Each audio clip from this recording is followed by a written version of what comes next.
এসে আমাদেরকে পরামর্শ দিল আমাকে গ্রাম আদালতে একটা অভিযোগ দায়ের করার জন্য। আমি অভিযোগ দায়ের করছি, আমি এখন নিয়ে আসছি স্যার।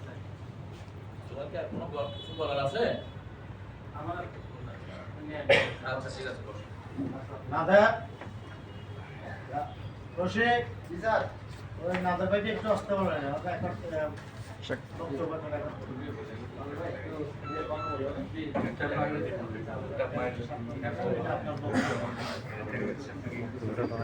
বিবাদী হাসিম সরকার জি হাজির আপনি আজকে উপস্থিত হয়ে এটা করে দাও আমি হাসান সরকার ঠিক আছে খবর করতেছি যে যাহা বলিব সত্য বলিব সত্য বলে মিথ্যা বলিব না মিথ্যা বলিব না কোনো তথ্য কোনো তথ্য গ্রহণ করিব না এখানে কি প্রতিবাদের প্রতি কোনো সাক্ষী আছে? আচ্ছা সাক্ষী থাকলে একটু বেরিয়ে যান আপনারা। আচ্ছা বলেন। আমি 24 সালে মনে হয় পয়লা জানুয়ারি হলো আমি একটা দলিল করছি রসুল আহমদ থেকে। সুনির্দিষ্ট করে বলেন, মনে হয় কোনো শব্দ না আমি তো এই দলিল খালি তো দেখতে পাচ্ছি না, আমি তো অনুমান করি তাও বলছি তা তো আর ইয়ে হবে না, ইয়ে হবে তো মালিকানা মৌজাতে আমি RS 300 বিঘা ঠিক আছে BS 455 লাখ ওখানে 500 টাকা আমি 70,000 টাকা দিয়ে খরিদ করছি করি আমাকে এবং সাক্ষ্য বলা করছি আমাকে এটা দখল উনি ভুলে দিচ্ছে দাদায় আমাকে দখল করে দিচ্ছে বুঝে দেওয়ার পর থেকে আমি রাজ্য অধীন থেকে দখলে আছি। এই কিছুদিন পূর্বে মামলা করার আগে কিছুদিন পূর্বে নাদেশাই পাঠিয়ে আমাকে বলে যে এটা তো দরকার আমার, আমি তো এটা তো জানি না কারণ দলিত এটা আমার সাক্ষ্য বলা হবে আমি কেন ইয়ে করবো আমি তাইলে এটা আমি উনি দাবি করতেছে দলপূর্ব জায়গাটা ওনার আমি না এটা তো আমার দলিল আছে আমার এখানে অলরেডি বিএস কপি কেন রেকর্ড আছে এখন এই জায়গাটা উনি আমাদের জোর করে দিতে যাচ্ছে আমার সাথে আটি খারাপ ব্যবহার করছে আমার সাথে আটি খারাপ ব্যবহার করছে দখল করছে যেন এই কথা বলতেছে কিন্তু আসলে তো আমি আনতে চাচ্ছি এবার আপনি এই আপনার আদালতে আমাকে লাগাইছেন আমি আসছি সুস্থভাবে আমাকে আপনি যে কবলা করছেন ডকুমেন্ট আছে আপনার? হ্যাঁ আছে এই যে কবলা কবলাটা আমি লক্ষ্য করে দিয়েছি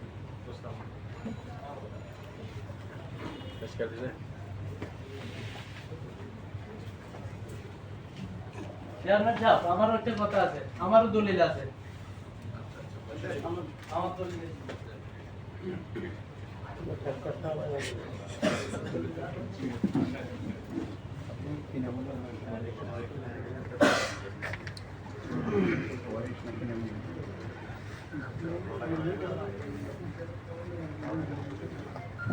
আচ্ছা আমরা তো দেখলাম শুনলাম ওকে বক্তব্য শুনলাম আমরা। এখন আমাদের এখানে আমরা গ্রাম আদালতে যে বিচার্য বিষয় আমাদের যে বিচার্য বিষয় হচ্ছে যে হাসিম সরকার কর্তৃক নাদেরের জায়গার উপর যে 70,000 টাকার মূল্যবান যে বসতঘর আছে ওটা বেদখল হয়েছে, এটাই হচ্ছে বিচার্য বিষয়। এই পর্যায়ে আমরা আদালতের পক্ষ থেকে একটা প্রস্তাব করতেছি, আপনি কি গ্রাম আদালতের আইন অনুযায়ী বিধি নয় আছে আপোষ মীমাংসা করতে চান? আপোষ মীমাংসা করতে চান? আচ্ছা হাসিম সরকার, হাসিম সরকার জি আমিও চাই আপনি কি আপোষ মীমাংসা আসবেন? আপোষ মীমাংসা করতে চান? তাহলে তো ভালো কথা। আচ্ছা যদি উভয় পক্ষ যদি আপোষ মীমাংসা চায়, জামাল উভয় পক্ষ যদি আপোষ মীমাংসা করতে ইচ্ছুক হয় তাহলে এখানে গ্রাম আদালতের আইন অনুযায়ী একটা প্রাক বিচারের যে ব্যবস্থা আছে আমরা একটা প্রাক বিচারের মাধ্যমে এটা শুরু করতে পারি। এই ক্ষেত্রে যে ফর্ম 9 আছে 9টা অ্যাপ্লাই হবে ওনাদেরকে আগামী 15 দিনের মধ্যে আপোষ করে এখানে আমরা পরবর্তী 15 দিন পর আগামী 14 তারিখ আমরা শুনানি অনুষ্ঠিত করব। আজকে হাসান সরকার জি যে একটু এদিকে আসুন। আপনার বক্তব্য আছে নাদের আর হাসিম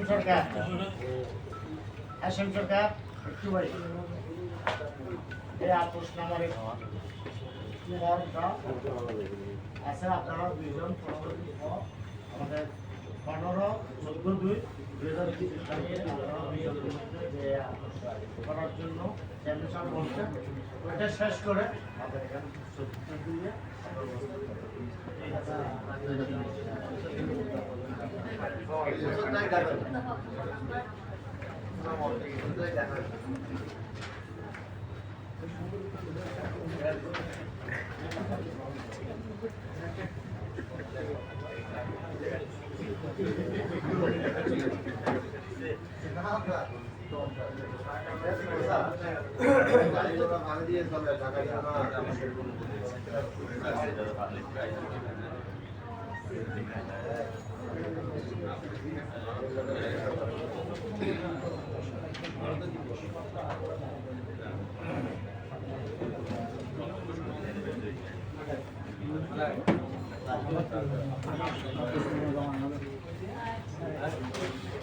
আপনার ভাই প্রতিবাদী আজ আসেনি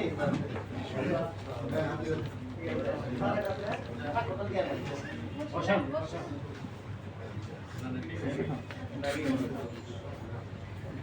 হাজির হাজির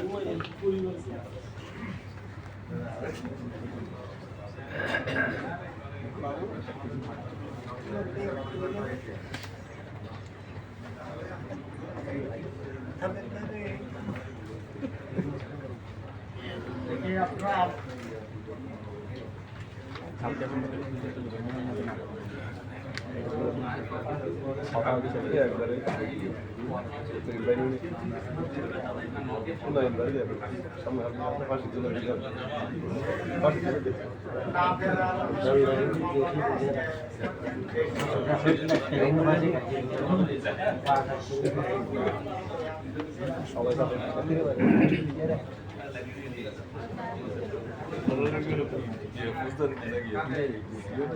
আবেদনকারী নাদের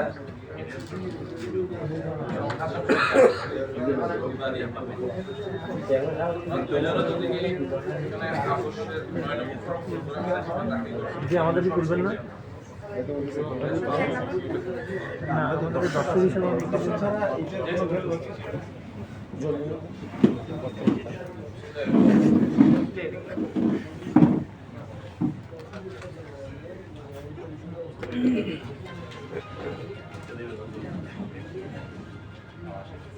পদ্ম 14/2/2025 তারিখে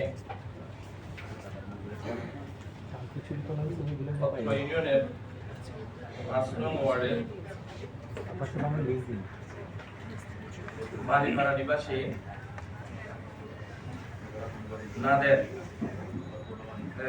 আবেদনকারী নাদের এবং প্রতিবাদী হাসিম সরকারের মধ্যে যে বিরোধীয় বিষয়ের উপর গ্রাম আদালতের যে মামলাটা দায়ের করা হয়েছে আজকে তদন্ত শুনানির দিন। এখানে উভয় পক্ষ 9 নং ফরম পূরণ করে আপোষ মীমাংসায় উপনীত হয়েছেন নিম্ন শর্ত মোতাবেক। ওনাদের মধ্যে শর্ত হচ্ছে যে যিনারা একমত হয়েছেন উভয় পক্ষ স্বাক্ষর করেছেন প্রতিবাদী হাসেম আবেদনকারীর নাদেরের বাড়ির দখল সেটা দিলেন। অলরেডি ইতিমধ্যে যে আমরা 15 দিন সময় দিয়েছিলাম এর ভিতর সেটা দিয়েছেন নাদের। আপনি কি আপনার জায়গা বুঝে পেয়েছেন? দর্শক বুঝে পেয়েছেন? ভবিষ্যতে এই ধরনের ঘটনা পুনরাবৃত্তি হইবে না বলে উভয় পক্ষ ভবিষ্যতে শান্তি শৃঙ্খলা এবং সৌহার্দ্যপূর্ণ পরিবেশে বসবাস করবেন বলে সম্মত হয়েছে। এই শর্তের প্রেক্ষিতে পদ্মকার গ্রাম আদালত অত্র মামলাটি নিষ্পত্তি করিল। অত্র মামলার নথিটি ইউনিয়ন পরিষদ প্রেরণ করা হোক।